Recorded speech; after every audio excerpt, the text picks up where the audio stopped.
be with you. And with your spirit. A reading from the Holy Gospel according to John. Glory to you, O Lord. In the beginning was the Word, and the Word was with God, and the Word was God. He was in the beginning with God. All things came to be through Him, and without Him nothing came to be. What came to be through Him was life, and this life was the light of the human race. The light shines in the darkness, and the darkness has not overcome it. Now a man named John was sent from God. He came for testimony to testify to the light, so that all might believe through him. He was not the light, but he came to testify to the light. The true light which enlightens everyone was coming into the world. He was in the world, and the world came to be through him, but the world did not know him. He came to what was his own, but his own people did not accept him. But to those who did accept him, he gave power to become children of God, to those who believe in his name, who were born not by natural generation, nor by any human choice, nor by man's decision, but of God. And the Word became flesh and made his dwelling among us, and we saw his glory, the glory as of the Father's only Son, full of grace and truth. John testified to him and cried out, saying, "This was he of whom I said, 'The one who is coming after me ranks ahead of me because he existed before me.' From his fullness we have all received a grace in place of grace, because while the law was given through Moses, grace and truth came through Jesus Christ. No one has ever seen God. The only Son, God, who is the Father's side, has revealed him." The Gospel of the Lord. Praise to you, Lord Jesus Christ. Please be seated for the homily. Brothers and sisters in the Lord, there are three kinds of birth of Jesus Christ. The first birth is eternal birth. This is what we call in theology generation. God generated his Son, his begotten Son, only begotten Son. But it's a mystery.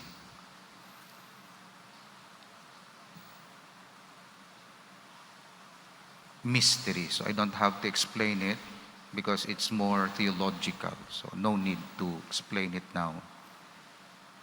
The second birth of Jesus is through Mary. This is what we call the birth in time. Jesus entered our history and our time through the cooperation of a woman indicated in the book of Genesis. And we know that that particular woman is Mary. She received Jesus into her heart in faith, and she received the power of the Holy Spirit in her womb. And the Son of God, born eternally, so to say, generated by God the Father eternally, outside of time, now entered our time in the womb of the Blessed Virgin Mary. That's what we are celebrating every Christmas. But there's the third birthing of Jesus. This is what we call spiritual birth.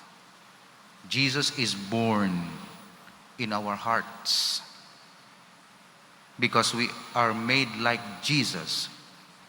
Ang Diyos nga Amay wala sing apo, Diin kakakita nga may apo ang Diyos nga amay. Kamo ya may mga apo kamo. May mga great-great-grandchildren kamo. Pero ang Diyos wala sing apo. Untat lang tanan sa adopted children. Nga kay gusto niya nga tanan kita mangin inayupan niya nga anak nga pareho kay Jesus. Gusto niya nga padamuon si Jesus, so to say, sa aton. Kay gusto na, he's fond of Jesus. Nanamian siya bugtong anak, so to say. Kung mananamian ka sa bata, tapos hindi ka naman ka bata, sila mo, nami, no, may bata, ma-adapt lang kita. Nanamian ka. Pero kung may nanamian ka sa bata, naagad ka, dugang sina. Burden ina, budlay ina. The same attitude, I guess, nga nanamian siya sa bugtong anak, nga gusto niya padamuon, kagin padamo niya paagi sa pag-adapt sa aton in baptism. Now, inang mahimo lang kita nga inayupan nga anak sang Dios when Jesus is born in us. This is what we call spiritual birth. That's why we are called Christians, little Christs, little Jesuses. Kay si Jesus nagwa sa aton heart, nagwa siya, nabunag siya sa aton. Diri siya sa aton. Nakita sang Dios nga amay si Jesus sa aton. Kay ang aton pangabuhi, ang aton words, ang aton lifestyle, ang aton choices, ang aton values, kaangay kay Jesus. Kagamoy ng Christmas. So Christmas is not only this one, which is the birth of Jesus, the temporal birth of Jesus. Christmas is also the birthing of Jesus in us. Kagamoy na iya ang spiritual meaning sang Christmas. Ang problema, nagpabilin ka diri, pero wala na tawo si Jesus sa imo liwat. Nag-celebrate kasi ni, pero wala ka sang spiritual birth. May temporal birth ka ni Jesus, historical birth ka ni Jesus, pero wala ka naka-spiritual rebirth subong Christmas. That's why tatlo kapamaagi nga natao si Jesus. Halin sa mind sang God the Father, His only begotten Son. Halin sa womb of the Blessed Virgin Mary, Christmas story. Kagalin sa heart sa mga Kristiyanos, which is the spiritual rebirth. Kabay, padayon kita nga mag-welcome kay Jesus sa manger sa aton heart, sa pasungan sa aton heart. Kung kaysang aton tagipusoon, stable, timagamba ka stable, tidira nagtinerang mga sapat, may mga higko.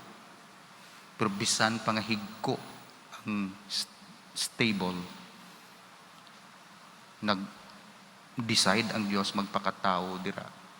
Ikaw kag ako stable aton heart, damo higko da makasasala kita. Pero kung i-welcome lang naton kaangay isang natabo sa Christmas story, may power ang Diyos na mag-purify sa aton, ka maghatag sa aton sang rebirth. So it's the nativity of Jesus, but at the same time, the rebirth of Jesus in our hearts. Kabay sa Christmas nga ini, kag sa sunod nga tuig, makita sa aton pagpangabuhi nga natawo si Jesus sa tagipusoon naton in the form of giving, virtues, devotion, and of course, mga moral principles nga ginasunod naton sa aton kabuhi. Kaangay kay Mary, siya nag-conceive sa womb kag sa heart, kita mag-conceive kay Jesus aton heart, and adlaw-adlaw gina-deliver naton si Jesus sa kalibutan. Amen.